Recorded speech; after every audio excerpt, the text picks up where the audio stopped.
Problem మీద focus చేస్తే ఎక్కువ ప్రాబ్లమ్స్ వస్తాయి. ఈ సమస్య ఉంది. ఈ ప్రాబ్లమ్ ఉంది. మనం ఎలా బయటపడాలి? అని రోజు దాని గురించే గుర్తు చేసుకుంటూ ఉంటే, బాధపడుతూ ఉంటే దాని నుంచి బయటపడలేవు. అది ఎక్కువ సమస్యలను తీసుకొస్తుంది. ఎక్కువ బాధ పెడుతుంది. అదే సొల్యూషన్ గురించి ఎతికితే ఎక్కువ ఆపర్చునిటీస్ వస్తాయి. ఎక్కువ అవకాశాలొస్తాయి. ఏం చేస్తే ఆ సమస్య తొలగిపోతుందో నీకు ఆ దారి కనిపిస్తుంది.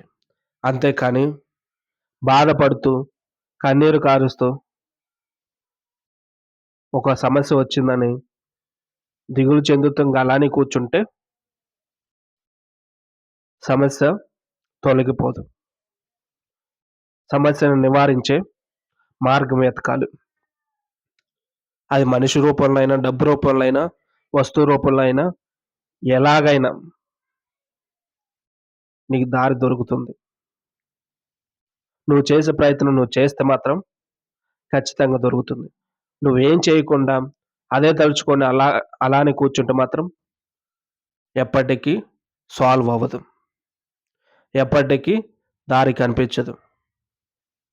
దారి కనిపించకపోగా ఆరోగ్య సమస్యలు, మళ్ళీ ఇంకో ఎన్నో సమస్యలొస్తా ఉంటాయి. ఇవన్నీ నీ దగ్గరుంటే నిన్ను చూసేవాళ్ళు కూడా ఉండరు. నీ దగ్గరికి ఎవరు రారు. వాడి దగ్గరే అన్ని ప్రాబ్లమ్స్ ఉన్నాయి. మనం పోయి ఇంకా ఎందుకు సమస్య క్రియేట్ చేయటం? ఎందుకు ఇంకా ఎక్కువ బాధ పెట్టటం?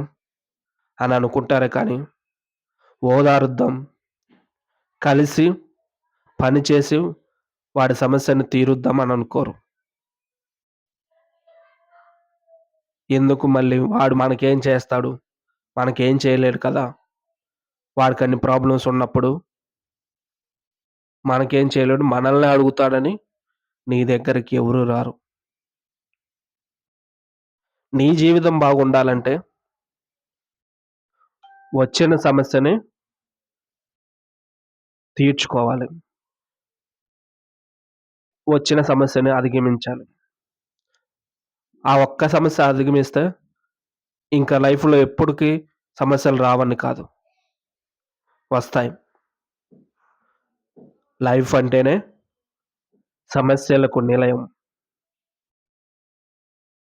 అవి వస్తూనే ఉంటాయి. మనం క్లియర్ చేస్తూనే ఉండాలి. స్టూడెంట్ లాగా ఎగ్జామ్స్ రాస్తూనే ఉండాలి. Backlogs backlogs clear చేస్తూనే ఉండాలి.